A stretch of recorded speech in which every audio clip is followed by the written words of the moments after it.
PFL 2025 World Tournament Semifinals, featherweights and welterweights. We are back, and we get the man Danny Betts on the screen. Joey, how you feeling? And then we'll go over to Danny because Danny was at a couple of these fight cards here for this weight class. Yeah, so I'm actually feeling pretty good. We got PFL back. Once I realized, I was like, ooh, I already know what card comes up. Main event. I've been waiting for a good minute. When I found out Danny was on, I forgot even though Danny was coming on until I got a tag. I was like, oh shit, Danny getting on. All right, bet. Let's see what kind of money that Danny can make us for this stream. How you doing, Danny? I'm chilling, man. I'm excited because I'll be there live tomorrow. I'll fly out tomorrow morning. Quick trip. I'll be back on Friday afternoon. But I love this card. I was in the first round in Orlando, so I'm getting to see all the winners again in Nashville.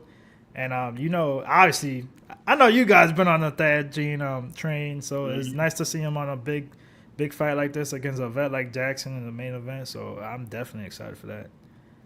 Yeah, it's a perfect preview for this tournament here because I would say out of all the PFL tournaments, this is the one that I would have the most, I would say, entertainment interest and betting interest for both of them. First fight of the night here, though, is going to be Jason Danner versus Nathan Gilmore here. We'll kick this one off down here with Joey DFS. How do you feel about these two bantamweights? We got Nathan Gilmore coming out of the law school gym, same exact gym as Danny Barlow. And then we got Jason Danner coming out of Clarksville, Tennessee, the local talent. Used to train with Nate Lambert. I think this is going to be an entertaining fight. Two exciting strikers.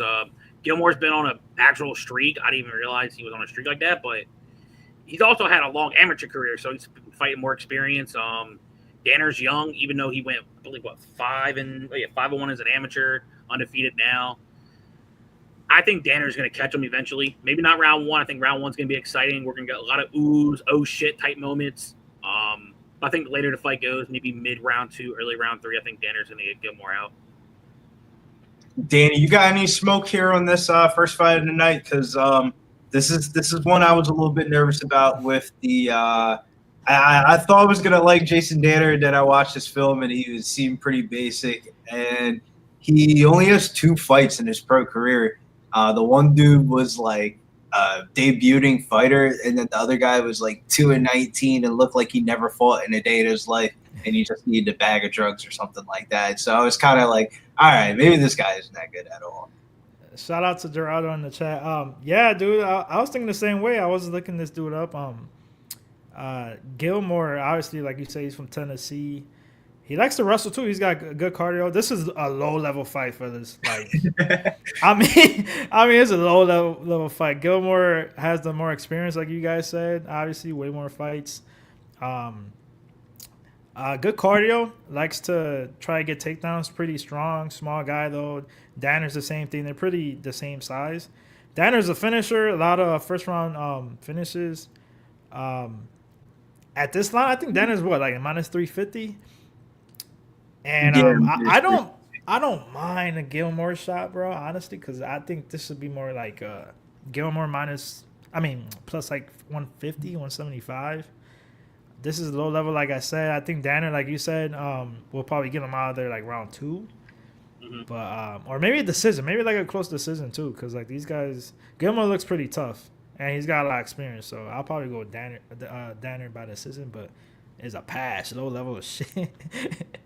Yeah, it's super very low level, but I feel like the Gilmore, even though he has the experience advantage and stuff like that, I kind of sided with the Danner side with him fighting at 145 and 155, featherweight and lightweight compared to Gilmore, who frequently fought at like flyweight and stuff like that. Even though they look like the same exact size at the weigh-ins, I feel like Danner's going to be a little bit bigger, and that might give him the edge in the grappling sequences here. But because like when I think of Danny Barlow, Danny Barlow can't wrestle for shit. So, like, I can't imagine too many. Like, law school MMA, I don't know, man. I'm not really too high on that camp as a whole, but Jason Danner's out here in Clarksville, Tennessee, in the god middles, who in somebody's woods, gym, garage, doing whatever. So, I don't know. I can see why this is over under 1.5. How do you guys feel about the total here? Over 1.5, juiced at -120. Under 1.5 at -110 here. Basically a pickup, honestly, not juice. Oh, it's tight, but like if I could somehow do an alt under 2.5, maybe eat some chalk for a parlay. But because like I said, I think depends on who finds their rhythm and range. I do think Danner could get it done in round 2. That's why it's so like tempting the under for the 1.5. Could it happen? Yeah. Just playing with fire. I may just try to stay off this fight. It's too low level. Yeah. But I do have to check out law school. They follow me on IG. So best of luck to your fighter, though, my boy. Yeah, I don't have a strong feel for the over under. I can really see these two guys, like, obviously they're close to home, especially Danner. Blowing their load in the first round, going for the finish. So either they get the first round finish or early second round, or they get a little bit tired and it'll go over. But if I had to guess, probably under. Yeah, we're gonna be probably, but I'm not touching that. I don't blame you. We squeeze as much value as you probably could out of that fight here. Next fight of the night here is going to be, I believe, hometown favorite here, Alexei Pergande, going up against Mike Barsley here. This fight taking place in the featherweight division here. Nice little showcase bout. I'll take away this one here. Pergande is one of those rare homegrown promotional prospects that we've seen debut in the Challenger Series and then kind of being featured on back-to-back playoff cards. It only feels like a matter of time before we see him inside the tournament, still at 24 years old, training at Killcliff FC. I feel like definitely the best is yet to come. He has good cardio, and we've been able to see him mix up the striking and the grappling. I think his grappling is a little bit better than his striking, but altogether, though, I feel like he needs to start finishing these fights, though. Like, they're kind of giving these cherry-picked veterans and stuff like that. Barsley has a 5-1 record, but I don't know. His combined opponent record and his wins are 5-6. His lone PFL performance was against Zurcher, kind of like another prospect that they were bringing up, a Mexican kid, and Zurcher was able to knock him out. I feel like Pergande, we were talking about this right before the stream started. Man, he has a huge size and length advantage in this one. And I think he's the second biggest favorite card of the reason. I think he's going to be able to find the finish.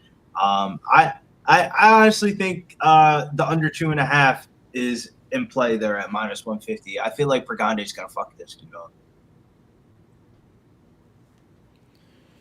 I'll go next. Yeah, I agree, bro. I can't add a lot to it. I got him earlier during the week. I think he was like -650, 700. I threw him in the parlay. If you know me, I do not do that. It's so rare. But PFL is like they give you no choice sometimes. So I like this kid. He's a little bit green, but he's good overall everywhere.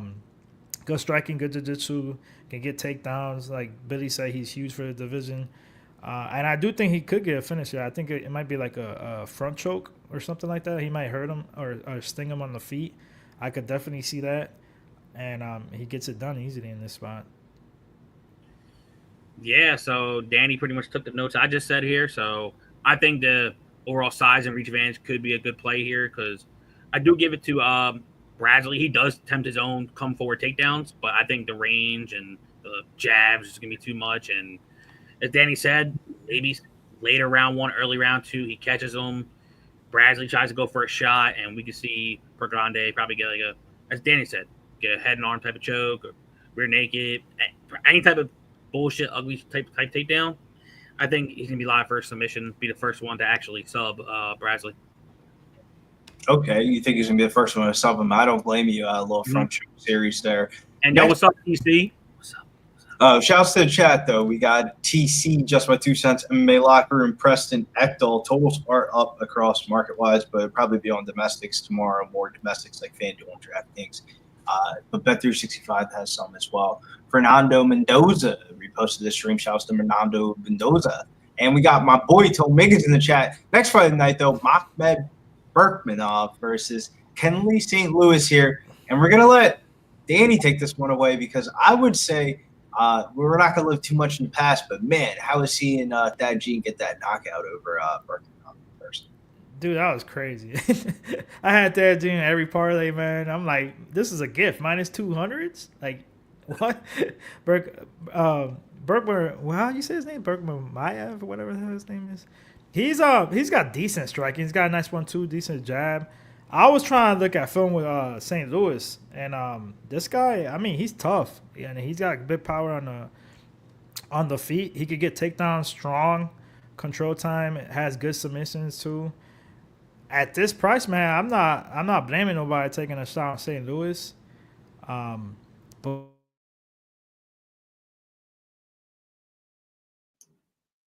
Did Danny go out, or is that my computer?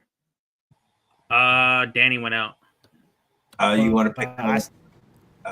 Yeah, Danny, you went out for like 5 seconds, bro.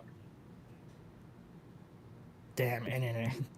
Yeah. No, well, I was just trying to say Lewis might be like a decent underdog, like plus 200s. I wouldn't mind like you taking a shot, but I think this goes to decision. It would be like a 29-28 for Burkemanov. Decision 29-28 in my opinion. Okay. If you want to add anything, don't be afraid to cut anybody off here. Joey, how do you feel about this?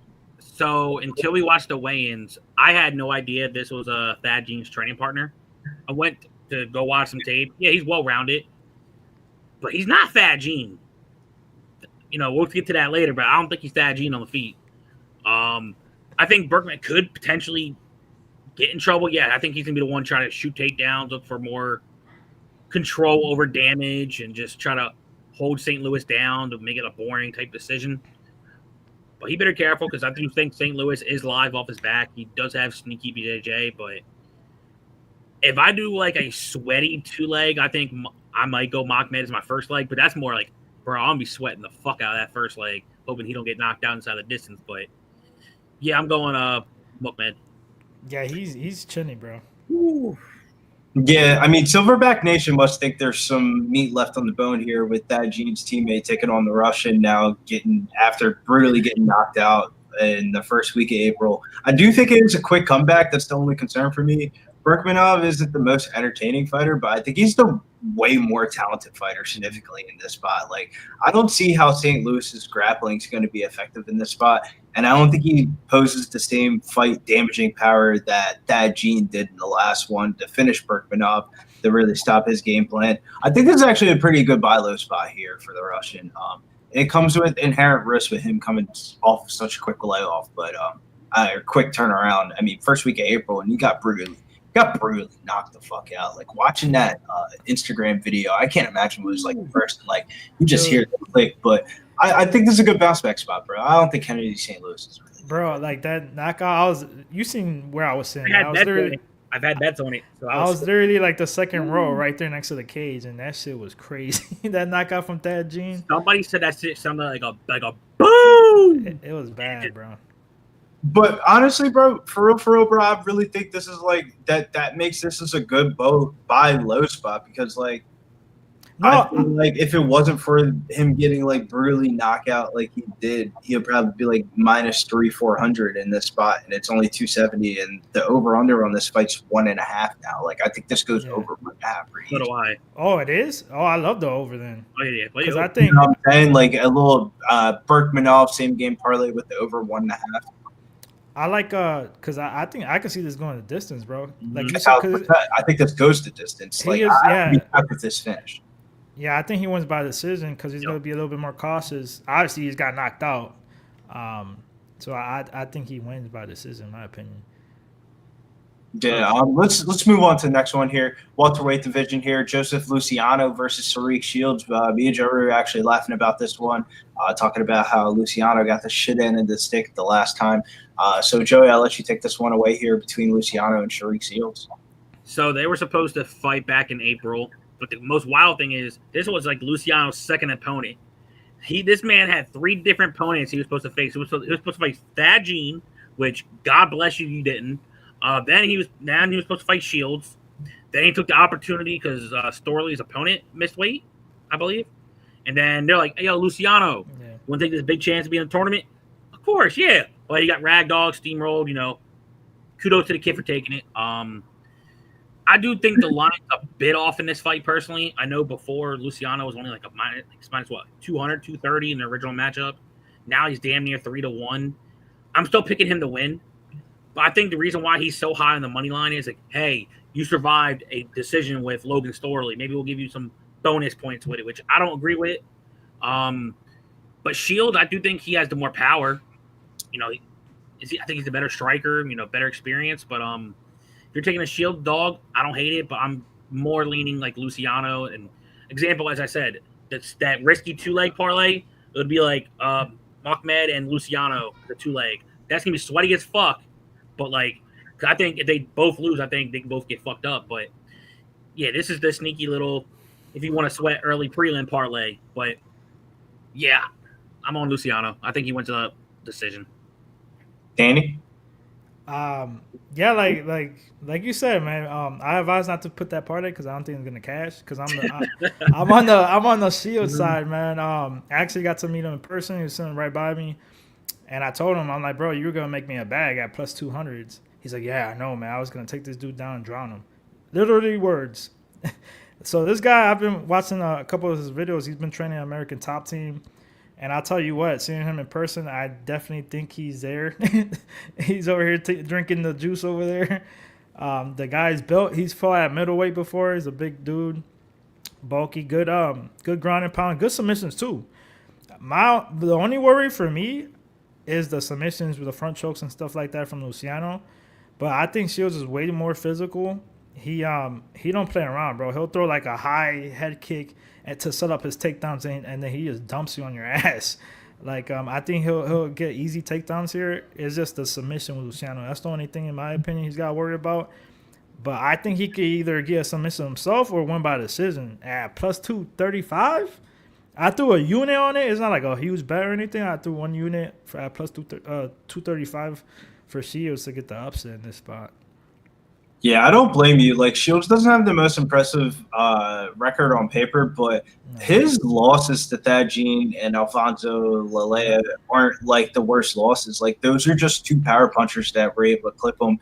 And to be honest with you, Joseph Luciano, it's how much of a grappling difference is it really to line somebody minus 300 in a fight that I think that Luciano might be the better submission grappler, but I also think Sharik Shields is the better wrestler. So I think and if you watch that Hill fight with Luciano and Hill was raw. He was just taking him down easily in the first 7.5 minutes until he got choked out with that anaconda or whatever it was in front choke. That was the only my thing. greasy theory about this fight, Danny, is the UFC last Dana White Contender Series. They signed a shitload of Australian prospects, and they kind of left the ones that were kind of you got a good record, but you ain't that nice.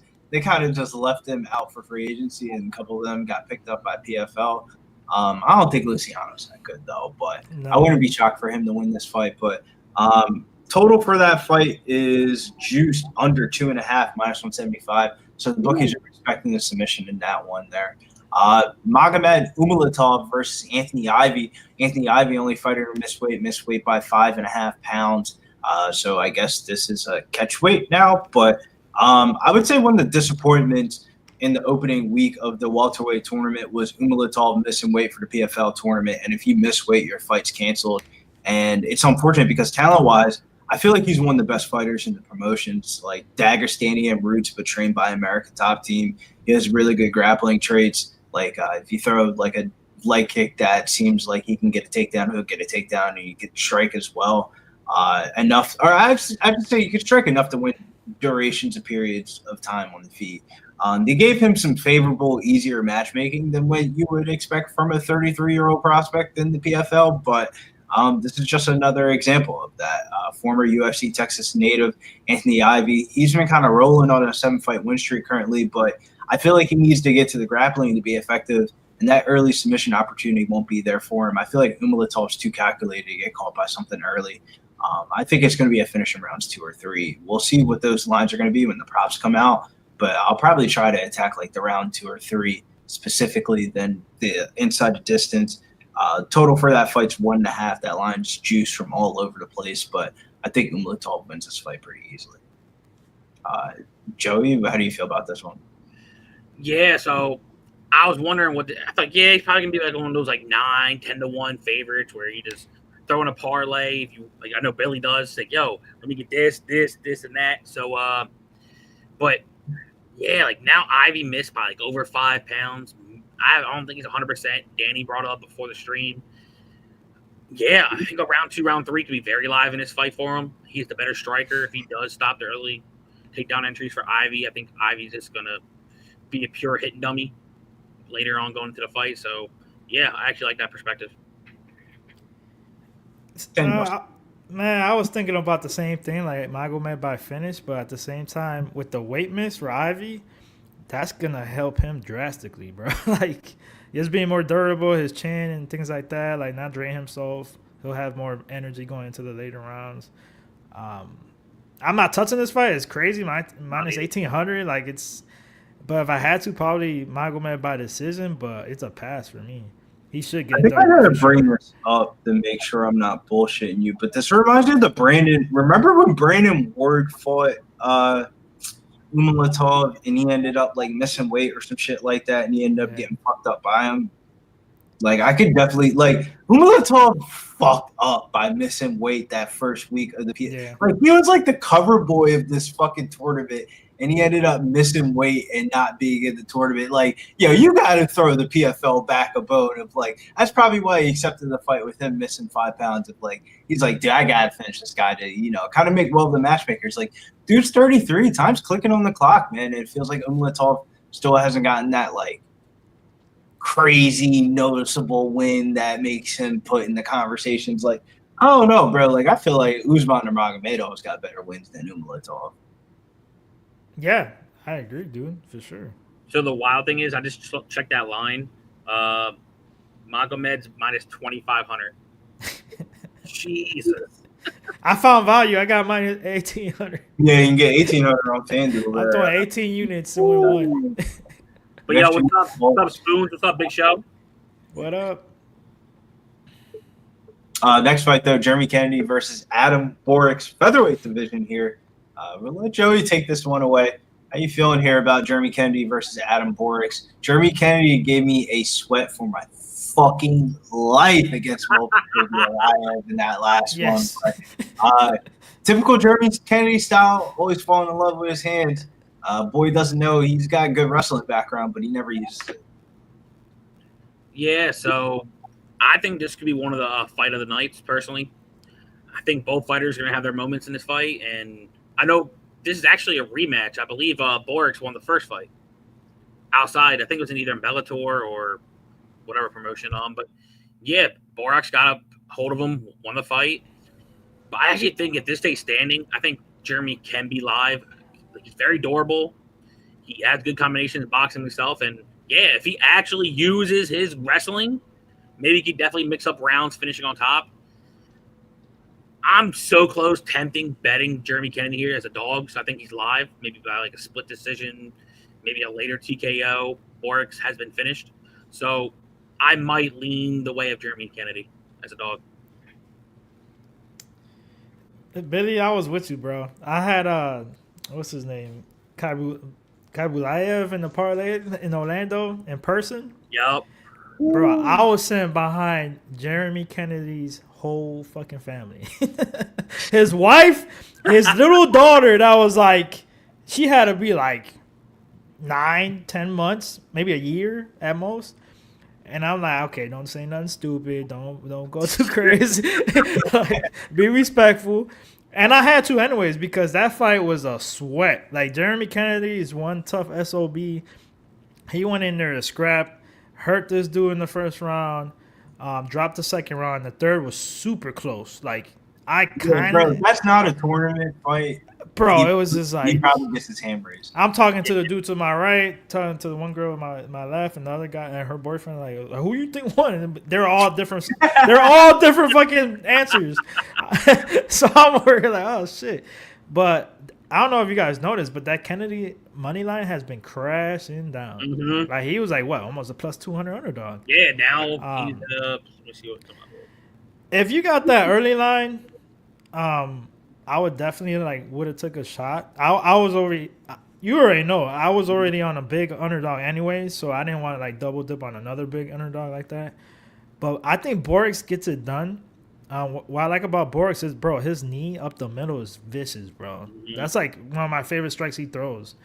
And I know Kennedy's tough as hell, but like if Borick lands that right in the middle and his chin, dude, he's going because he is hittable. So if that lands, I think he ain't taking that one. So I'm gonna side with Borick. I think this is good if you're on that side because now the price went like way down. Yeah. Yeah, and I think I'll take Borick in the spot. Yeah, I'm kind of right there with you. I feel like Kennedy couldn't have started the Moba fight any better with the clean knockdown, and 9 out of 10 people at featherweight probably end up quitting that spot, and Moba was able to fight through it and weather a storm and kind of take over late. However, Kennedy can pull that off against grapplers, but when you face these fighters that are like better strikers than him, it doesn't look well. Like I remember the Patricio Pitbull fight was like a prime example of that. I mean, this would be a rematch of the 2021 Bellator fight. Borick got caught by Spanedo in his last fight, but that happens to a lot of people that fight Spanedo. I feel like this is a good kind of like bounce back spot for him in a rematch that he's already won before. The price tag was near a pick 'em the first time, and now we're seeing it like minus 200. I don't feel super convicted on this fight. I don't think I have a bet placed on this fight, but I think Borick is the pick for me, especially at minus 155. Next fight, though, we move up here to the first featherweight semifinal. Magomed Umalatov taking on Takumkin. I guess that's how you pronounce it. That's my boy Tay, bro. Come on now. All right, well, I'll let you take it away here. Are you going with the Fighting Nerds guy? Because I remember you had to bet against this guy against Nathan Kelly, and he fucking smoked. That was my biggest bet on that, though, bro. And I was waiting, too, because that line was going down. It was a public underdog with Kelly. And going from the tape from Kim, I'm like, yo, this dude's got potential. Like he's good. And like we just talked about with Kennedy, he almost upset Morvid. You know, he's hyped because, you know, he trains with Khabib, with those guys over there, Dagestanian. Oh, it's legit. And I thought that too, but going back to the state with against Kennedy, I was going to parlay him regardless. But going back to the tape, I'm like, dude, this guy is not as good as people think. Like, he was overhyped, in my opinion. I know he had a long layoff, and people want to blame, like, the rust. But going against Kim, he's taller, rangier, big for the division. His sprawl has been getting way better. He fought a Russian. He's fought Dagestanians and beat him. The last one he lost to, he was legit. Bogatov fought at ACA on these Russian cats over there. Dude's bulky as hell. Great wrestling. Better wrestling than this guy, in my opinion. Nah, Cat. That's Cat. And better wrestling than this guy, dude. I'm telling you. I'm telling you, bro. Go back. Go back to the tape. I'm telling you. I watched it. And he's bigger. The size advantage wasn't even as close like this one. He had gray hairs all over his beard. What I like about Kim is like he's super active off his back too. So he's throwing up subs. His BJJ is legit. And his striking, he's got the one trait that I love seeing in fighters. He don't fuck off. He's always going to be there doing something, throwing volume. He throws a lot of fucking volume. And I think if it stays on the feet, he can land the knees up the middle in the clinch. He'll scramble enough to get back up if he gets taken down or try to submit him. And either he's going to win a close decision or knock him the fuck out later or a front choke, hurt him on the feet. Like Kennedy did. He got hurt from Kennedy and you're telling me Kim can't hurt him? Are you serious? This dude was on skates in the first round, bro. I was there live, sweating minus 800. I was watching in front of my television. I did not feel good about it, morally. So I got 5 units on Kim at plus 185. This is my biggest bet, bro. I think this line is crazy. I think he could fuck him up, bro. I think Moivez is gonna have success in early first round, but after that, I'm telling you, Kim's gonna take over in the volume and the clinch work and the knees is going to be way too much for him. He might get a finish in round 3. See, I got to bounce back at you here, man. I like Magomed a lot here in this spot. I get it. This dude's been training at the Fighting Nerds and all that in preparation for the PFL season, but I don't know, man. This is a huge step up in competition when it comes to the grappling. That Russian dude was old as fuck, bro, and he was able to wrestle him. And I feel like this is a good price tag compared to like Movid's. If you look at Magomed Umalatov's PFL bouts, 700, 800, 700, 190, 145, 140, 700, 555, 190. And just because he almost got knocked out in his last fight, we're getting a good price tag. My favorite play of the whole entire card is going to be Magomed Umalatov to win in the over 1.5 as a same game parlay. It's plus 110 on Bet 365. I think Moged's going to win this fight by decision. You tripping. Joey, what side you going with here? The first dissension of the night. That's you know. I've called this dude the dark horse of the fucking division in the beginning of the tournament. I even told Preston that. He's like, who? He even bet Kim with me blindly. He's like, thank you. I don't blame you. That was a great spot. I mean, Nathan Kelly to Mulvey could be alive. It's a huge step up, bro. Bro, he got hurt by fucking Kennedy. Before me and Danny keep on going. So I remember Danny actually texted me and said, "Yo, bro, do you have any money on this fight?" I'm like, "Nah." Why? He's like, "Bro, bet Kim. He's gonna win by finish." I'm like, "Are you sure?" He's like, "Yeah." Yes. He said it like he get all caps YES. I'm like, "Oh fuck!" And of course, my dumb ass missed it, and all I see is early in round 1, boom! Oh! I was like, "This motherfucker, Danny, bro." So this is where I'm going to say right now. He's good, but I just think there's potential where he could just get controlled. And it's going to be like one of those fights where the more exciting moments are from him when he does land. Right. I think the Russian, and that could be close to a decision, depending on how the That's my point, yeah. And you're paying minus 400 for that? Oh, no, I got minus 220. That line went down, bro. Oh, yeah, I opened up minus 400. I wish I got that line, dude. That shit was fucking ridiculous. I wish I got 300 on this dude. Are you crazy? But yeah, I'm leaning the Russian by decision. Like, if you told me there's a finish and Kim's the one, then I could easily see it. But he's just gonna. This dude finds ways to win. This guy. He's not the most entertaining, but I think the Russian wins. Bro, all right, let's see. Man, and with Mulvey said before the season, I put my money with my I'm foot. about this too. When Mulvey said before the season started, I ain't fighting for money. I ain't fighting for recognition. I'm fighting for legacy. Ain't nobody about to beat me in this bitch. And Jeremy Kennedy said, "Oh, word? That's how you feel?" And he exactly, bro. He took his soul out of his fucking body, bro. He was not conscious at all, and he said, "Hold on, who you talking about?" Rise to the occasion. Magomed Umalatov will fight for your money. He is a winner, and I think he's gonna win this fight. And it's a really good price tag, bro. This reminds me of the fucking Brandon Loughnane fight when he won the championship, John, and he was like minus 200, and Brandon Loughnane was knocking everybody out, and everybody was on the Loughnane train. And he just got held to the ground for 15 minutes, and he lost the fight. Next one, though, is Logan Storley versus Max. I'm just going to say Kakiri. We're just going to say Kakiri. Yeah. We're not saying people's names that I don't know how to pronounce, so I can look like a straight dumbass.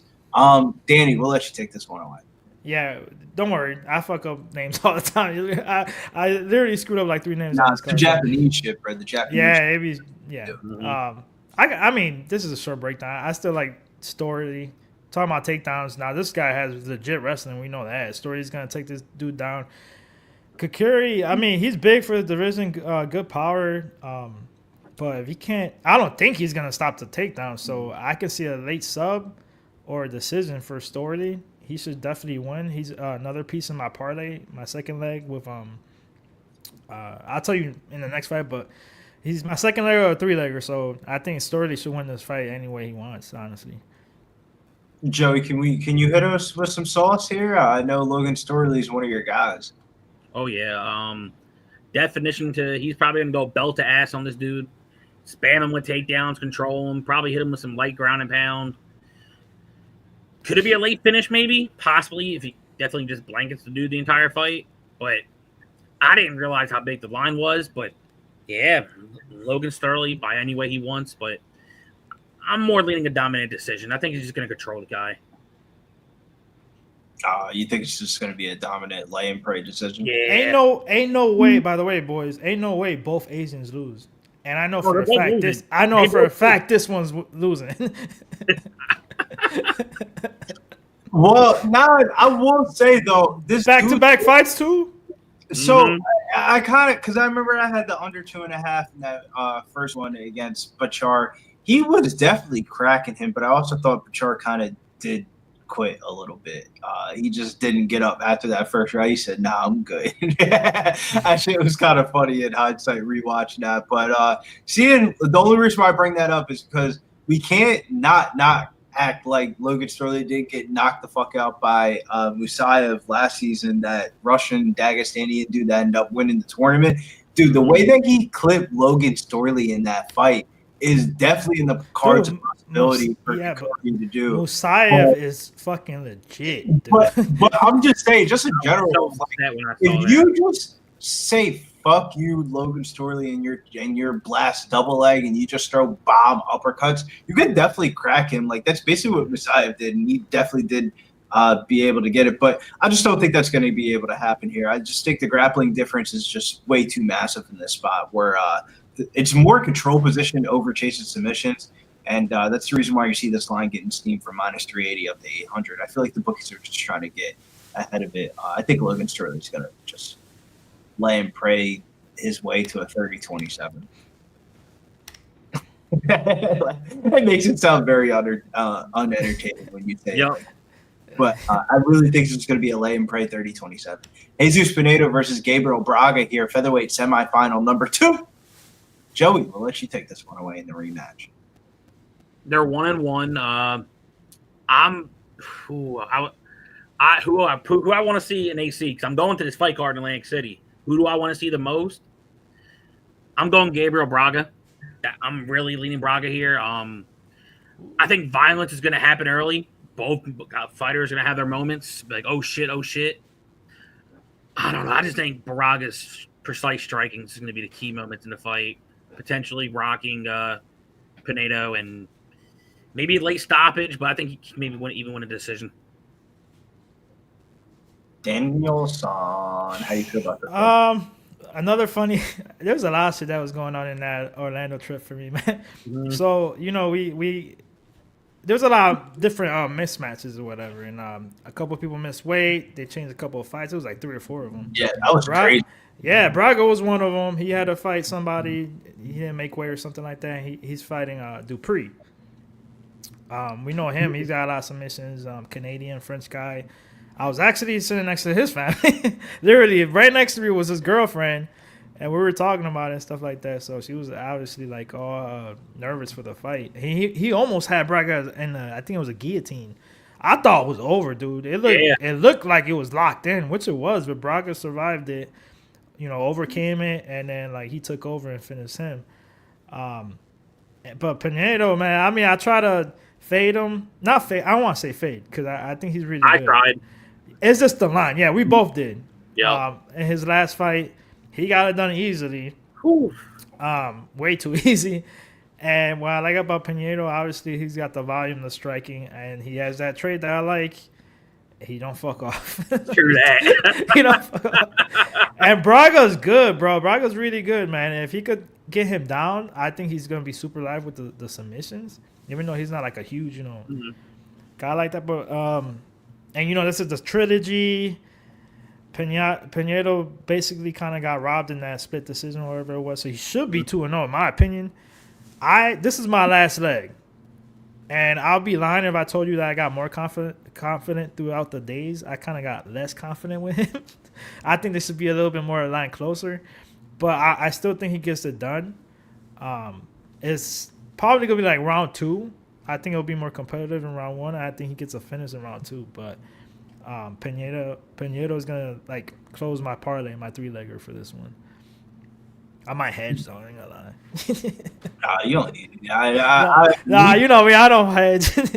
Me personally, I feel like fading Spanedo is one of those like you fuck around and find out he's just smoking these fighters with these 1-2 combinations, and a lot of people just can't take them. They just find themselves looking at the ceiling after the fight.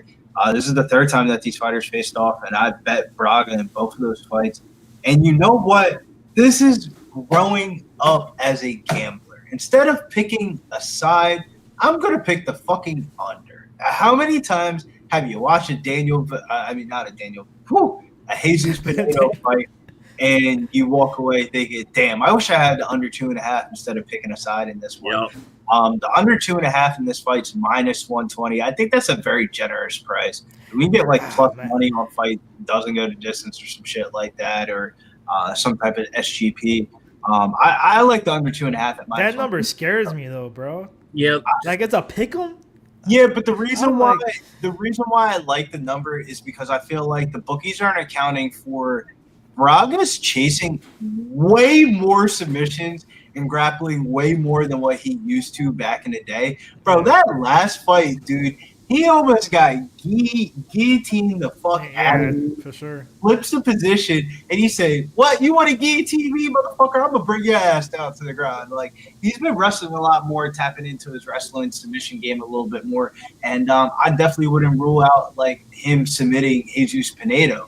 Like, if you're Gabriel Braga's camp and stuff like that, I would imagine they're telling him, you might want to grapple in this fight instead of striking and banging it out with this guy.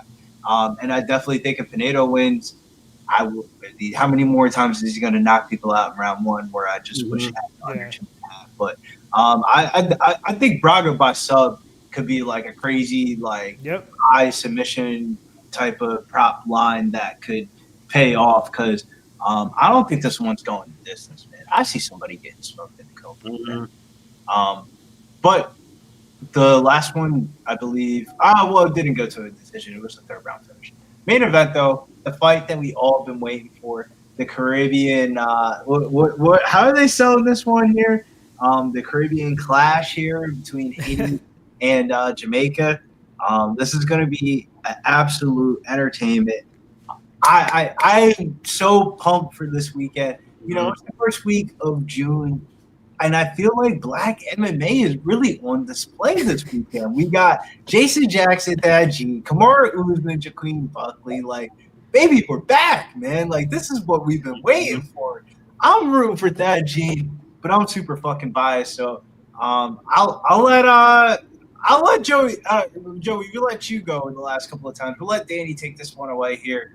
Danny, how you feel about the main event here? And are you in the Silverback Nation? Oh, I'm in it. It's just I love this matchup, man. Like we said, we're all fans of Thad Gene. I'm a fan of Jackson too. Don't get me wrong. But we've been seeing this kid for a while now. I was live in his last fight in Orlando. I was live when he fought in Fort Lauderdale, Hollywood. When he fought Chris Brown's weird style. Yep. You know, that was a good test for him. But this is a big step up, and as a fan, I'll be honest. Like, if you know Thad Gene, obviously he's athletic as hell. He's got good power. Had a knockout highlight in his last fight. Jackson's a vet. Fought, the who's who, had multiple belts, championships, things like that. So he's definitely got the experience and things like that. But I think it's a true test for Gene, and I think this is going to the distance, boys, because Jackson got a finish in his last fight. Gene's got a finish in his last fight. I know it's a little bit chalky. It's like -160-ish to go the distance. I really don't want to take a side. At first, I was thinking Thad Gene. But as a fan, I want him to win the most. Just because I think he could really be a star. But even though Jackson is too. But I'm leaning Jackson by decision, to be honest, bro. I think this goes to the decision. That would be my bet. And I think Jackson takes it in a close fight. I hope I'm wrong, like I said, as a fan. I don't know if I'm a better. I think I'll just throw the fight to go a distance a parlay for fun or something like that. But rooting for my boy Thad Gene. I think it goes a distance, and I think Jackson takes a close decision, man. Don't get booed off the panel. Bro, you know me. I'm one of the biggest Thad Gene's fans. I got a picture with him. I met him. We talked. I've been there since day one. But, remember, boys, he wasn't even supposed to be in the tournament. I know, man. You get what I'm saying? I've been here stepping away since the Challengers. Yeah, he wasn't even supposed to be in the tournament. Now he's in a huge main event against a guy like Jackson that can mix it up a little bit more, in my opinion. And Thad Gene, he finishes a lot of people early, so how's he gonna look in round 3? He kind of got tired in that Chris Brown fight, to be honest. Yeah, Chris Brown's a weird fighter. Yeah, but you know the way that he strikes. True. No, that's totally true. But Chris Brown's not the type that's gonna make you tired. He's just a weird ass, crazy, wild Right. stop. You get what I'm saying? Like Brown is a hard person to get. he's not a grinder like Jackson. That's my point. But I hope I'm wrong. I hope Gene wins, but I think Jackson wins by decision. Fight goes the distance. This is part of my play. Over 2.5 for this fight is -180. Under 2.5 plus 135. But we'll let Joey bring this one away. Joey, how do you feel about this one? Are we getting to the window here with Silverback Nation? Because I have faded Jason Jackson before with Razaman Kurzmagomedov, the Bellator final order, and that was one of my best bets last year. Yep. So I just noticed me and Thad Gene almost have the same haircut and shit, but goddamn Thad. But that's why I wear a hat though. So yeah, I remember being on Thad the last fight. I was like, Danny, I'm gonna take a shot on this kid Thad. You're like, all right, bet. Easiest money I made. I had a good old dinner the next day. I was good with it. I don't know if you could do the animation. Can you bring the flag thing up, Billy, by any chance? Or if not, it. No, that's the wrong thing. But I'll give you I'll give you this before. So the flag, I got that Gene. I still got to go with it. And how it's going to happen? I think he does find a finish. Round 2. I think Jackson is going to try to put a pace on him early, try to get the kid tired. But Jackson's been knocked out before. And he might try to go in for another clinch change and might need that. Just need that one right cross to knock him. There's a good chance that's happening. So, yeah, I'm going to be playing that on the money line. I'm going to be definitely putting money on that by knockout. I like it, Joey. And no, Ramazan was an underdog in that one. And that's the reason why I bring this up, because this kind of reminds me of that fight of where Jason Jackson wasn't able to get that grind and wrestling style, and he kind of neutralized the wrestling and he took advantage in the striking. And I feel like that Gene does have some of the same capabilities to mix it up. Don't get cocky, don't switch up the style, and stay patient, be effective.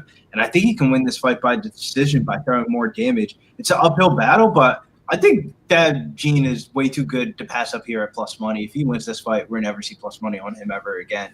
I'm riding the train here. I think that Gene has the capabilities to win this one. This is going to be my underdog of the night here. A little bit square, but I got that Gene here. I got to fade Jason Jackson in this spot. Mm-hmm. I wasn't afraid to do it before. I won't be afraid to do it again. And it's always good plus money. This line's been moving drastically, minus 250, 260 on the opener at FanDuel, all the way down to 170 at Bet365. So we're seeing a lot of Thad Gene money coming in, but wouldn't be surprised Silverback Nation's coming in through. But let's get into the favorite part of the show here at the end section here, where we talk about bets, parlays, and favorite straight picks. Let's go, Danny. I know you've tweeted out some action already for the PFL card. Danny, can you let them know what your action is for the PFL card here? Yeah, I'm always tweeting it out on my Twitter, so check me out there for all my plays. But I got my boy Tay. I like to call him Tay. Kim at plus 185. That's my biggest bet. 5 units. I think the line is too wide. I wish I got the earlier line, to be honest. But like I said, I said this like the past 2 years, and it's been working for me. I'm when I like an underdog and I think the price is wrong, I'm going heavy. I don't give a shit. like I was trying to tell you guys earlier, like people are scared to do that. They rather like put like big favorites on the parlay to get even money. When I think underdog can win by knockout or decision or sub, I mean I'm gonna play that big. So I got Kim at plus 185, 5 units. I got Shields at plus 235 for just 1 unit. I think he could use his wrestling and grind out a decision or maybe a ground and pound or even a sub. And then my parlay is Pergande, Storley, and Spanedo, minus 109. I put like almost 3.5 units on that. So that's my 3-legger. Real quick, I forgot to tell you guys, and like I said, as a fan, I hope that Gene wins. I hope he gets a knockout or something crazy. But looking at the betting slips too, if you're into that, which I am, he's definitely a public dog. But I'm just saying. I mean, it's that fucking team. What do you expect? I'm shocked. I know, but like he wasn't even like that. He wasn't like that in other fights. No, I'm just saying. I'm shocked that they even put him at this big plus money because that Gene is super. That's my point. I felt like it was a trap, just like Marab and Sean O'Malley, but that's another story. Yeah, but it's also like that is another story. Joey, you want to give out some plays, or you need some more times to think? The 2 plays I do have right now, I'm actually about to put in my my Braga bet. I put money on my mouth is, so hey, that's plus 220. And once the prop comes out for tomorrow, I'm gonna play the money line of Gene at plus 135, and then I'm gonna sprinkle the knockout. I don't got no parlay at the moment. If I was to, it'd be one of those sweaty ones to where either I have a good night or Danny has a good night. So it'd be like Luciano and Kabayev at plus 110. You said who? It was Luciano.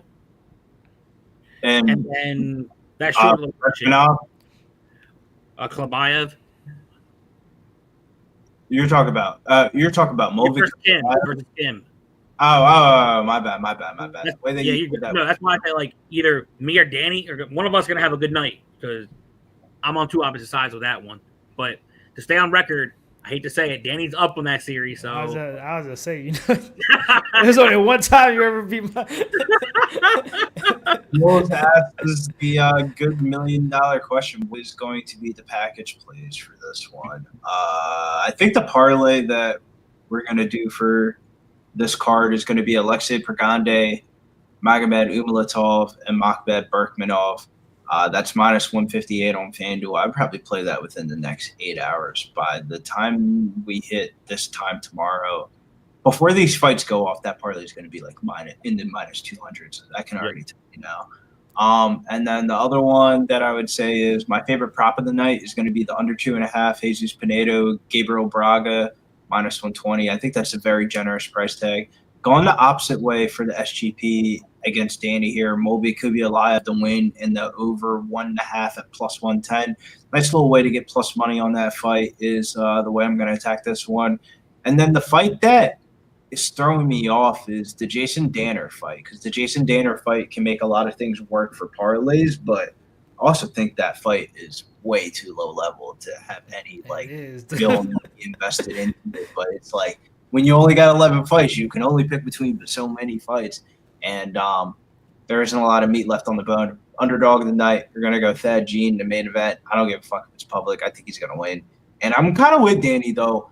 I think Sharik Shields could be onto something with the Sharik Shields shit, because how could you price a grappling match at minus 260 and there's strikes involved into it?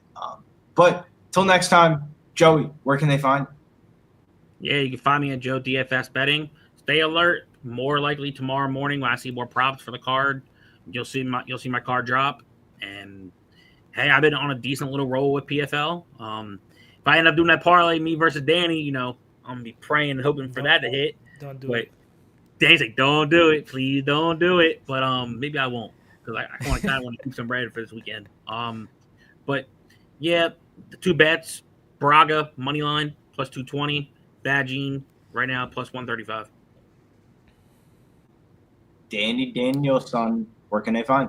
You can always find me at Danny Bets with 2 Z's, also social medias. I'm more active on IG and Twitter, especially Twitter. I'm more active on Twitter. I put all my plays out there. I do have my boxing Patreon, though, for all my plays. I got 8-unit banger for this Saturday. Same thing, Danny Bets with 2 Z's. Our boxing show on Tuesdays at 7:30 Eastern with me and Preston right here on Post Sports Radio, right before the UFC breakdowns with the boys. You can catch us there every Tuesday, too. And Saturday, live for the UFC stream, I'll be there, trying to catch some tickets and maybe a couple of little live bets here and there. And we always have a good time, so it should be a good one. Oh, what's the boxing event this weekend? Is the Paul Chavez Jr. or not? No, it's Richardson Hitchens versus Kambosos, and oh my God, Kambosos is a huge dog in that one. Yeah, he's a big dog, but that's not the fight. I like Andy Cruz though. Andy Cruz kind of nice. Yeah, he is nice. I like him by knockout.